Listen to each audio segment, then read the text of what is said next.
Good morning বন্ধুরা, তোমরা সবাই কীরকম আছো? আশা করি ভালো আছো, সুস্থ আছো। এই যে সকাল সকাল ব্লগটা শুরু করেছি বন্ধুরা। এই যে দেখো ঘুমতে উঠে শুরু করেছি, আমাদের গেট থেকে এই ব্লগটা শুরু করেছি। আর আমি এখন মর্নিং করতে যাব। তো মর্নিং করতে গিয়ে তো একটা দিদিভাইয়ের সঙ্গে মর্নিং ওয়ারে গিয়েছি। আর মানে 5 টাইম আমি এই জায়গাটাতে গিয়েছি, কোনো সময় যাইনি। জায়গাটা খুব সুন্দর বন্ধুরা, তো তোমাদেরকে দেখাবো। তো আমরা একদম যাচ্ছি আর কি দিদিভাইটার সঙ্গে। আর অ্যাকচুয়ালি নাইটে পরেই চলে গিয়েছি, কি বলবো, আমি মানে যাইতে পারলাম, মানে যাওয়ার ইচ্ছা ছিল না, জোর করে নিয়ে গিয়েছে। আর অ্যাকচুয়ালি আমাদের এখানে মামি, এটা আমাদের পাড়ার, আর এটাও আমাদের পাড়ার একটা, ওই জায়গাটা খুব সুন্দর বন্ধুরা।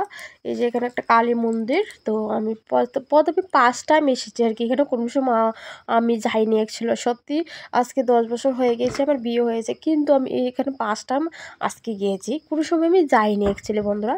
জায়গাটা কিন্তু খুব সুন্দর। আর আমি মোবাইল নিয়েছি, যাক ভিডিওটা করে আনছি, মার দর্শনও করে গিয়েছি সকাল সকাল। আর আজকে দিনটাও ভালো কাটবে আমার। আর এই যে দেখো ঈশানকে টিফিন দিয়েছি, ও কই দিয়েছি আর মুড়ি দিয়েছি, ওকে ভিজিয়ে দিয়েছি অল্প কতটুকু চা দিয়ে। ও বলছে চা খাবে আজকে। তো মানে ও টিফিন খাচ্ছে আর আমিও ওখানে টিফিন খাবো আর কি। তারপরে আবার রান্না বান্নাটাও করতে হবে না বন্ধুরা, শুধু তো আর ভিডিও করলে হবে না, শুধু খাওয়া দাওয়া তো করলেও হট করতে লাগবে।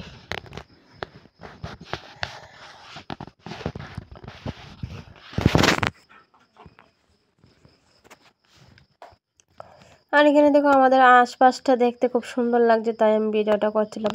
গাছপালাটা মানে খুব সুন্দর লাগছে আর কি দেখতে। আর এখানে ডিম বাগছে আর কি। তো ডিম ভেঙে এখানে বড়া করে তরকারি করব আর কি। তো বন্ধুরা মানে বড়া করে আর আলু দিয়ে একটু অল্প কতটুকু ঝুল করবো আর কি, মাখা মাখা করে একটু ঝুল করবো, পেঁয়াজি করবো আর কি হালকা ভেবে। তো অনেকদিন ধরে ডিমও খাওয়া হয় না অ্যাকচুয়ালি, মাছের মাংস দিন মাংস খাওয়া হচ্ছে, আর এগুলো কিন্তু খাওয়া হয় না। বিশেষ করে ঈশানের জন্য রান্না করছি অ্যাকচুয়ালি। ঈশান খাবে, আমরা কি ছেড়ে থাকবো, তাই ভাবলাম একটু বেশি করে রান্না করি, তাই যাতে মানে রাত্রেও চলে যায় আর মানে খাওয়া হয় আর কি।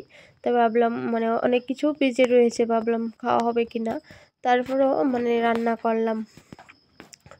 আর আমাদের ঘরে তো 4-5টা রান্না করতে লাগে প্রত্যেক দিন।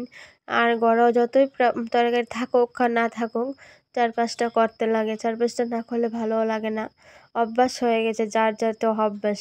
রায়গা সেই রান্না করে বা উনানেই রান্না করতে লাগে 4-5টা। তোমার দাদা মেয়েও একটা রান্না করলে একটা রান্না করছো, মানে এটা খাওয়া যায় না। এগুলোর কি আমাদের করা, কী বলবো আর তোমাদেরকে। এই যে দেখো আমি বড়া করেছি, মানে হাঁসের ডিমের, আমার হাঁসগুলো তো দেখলি হাঁসের ডিম হয়। আর অ্যাকচুয়ালি হাঁস মানে থাকার জন্য আর পোলট্রির ডিম কমই কেনা হয়। তবুও তোমাদের দাদাভাই পোলট্রির ডিম খেতে ভালোবাসে, পোলট্রির ডিমই আনে। আর আমি তো হাঁসের ডিম আমার ফেভারিট, আমি হাঁসের ডিমই খাই। যতই অ্যালার্জি থাকুক না না থাকুক, আমি হাঁসের ডিমই খেতে ভালোবাসি, ঈশানও খেতে ভালোবাসে। তাই আমরা হাঁসের ডিমই মাপুতে খাই, বা কিছু ডিম বেছিও। এটা তো মনে করো খাওয়ার জন্য রেখে তারপরে বেচাটা পরে। তোমার দাদাভাই এখন খেতে ভালোবাসে না হাঁসের ডিম, তো ভাবলাম আমরাই খাবো আর কি। তো আমি আর ঈশান মিলে খাবো আর কি। তো আমি ভাত নিয়েছি দুপুরবেলা, ভিডিওটা বেশি করব না আর কি। তো এখানে শাক, ডাল, আলু ভর্তা, মাছের মাথা, এগুলো দিয়ে আমি শর্টকাট, মানে এগুলো কালকের কিছু আছে আর আজকেরও, তো এগুলো দিয়ে খাওয়া হবে। আর পিঠে অনেক কিছু তরকারি রয়েছিল, পায়েল তরকারিতে কাঁঠাল তরকারি, আবার মাছ এগুলো দিয়ে গিয়েছিলো। তো এগুলো আর খাওয়া হয়নি, এইগুলো তোমার রাত্রে খাওয়া হবে। তো ভাবলাম এখন এগুলো দিয়ে আমি খাওয়া শেষ করে দুপুরে। তো ভিডিওটা বেশি বড় করবো না বন্ধুরা, এখানেই শেষ করব। আজকে ভিডিওটা করিই না, অ্যাকচুয়ালি ভিডিও করা হয়নি। তো ডেলি কী ব্লগ দিব তোমাদেরকে, এটাও তুলে ধরে পারি না। তাই আমি ভাবলাম আজকে অল্প কতটুকু ভিডিও করেছি তোমাদের জন্য, তাই আমি আর ভিডিও বেশি করিনি। তো আজকে যদি তোমরা ভিডিও শর্ট দেখতে ভালোবাসে, ব্লগ আমার তোমরা দেখো না, তাই আমি মানে অল্প কতটুকু ভিডিও করছি। কালকের থেকে 10 মিনিটের ভিডিও করব। টাটা।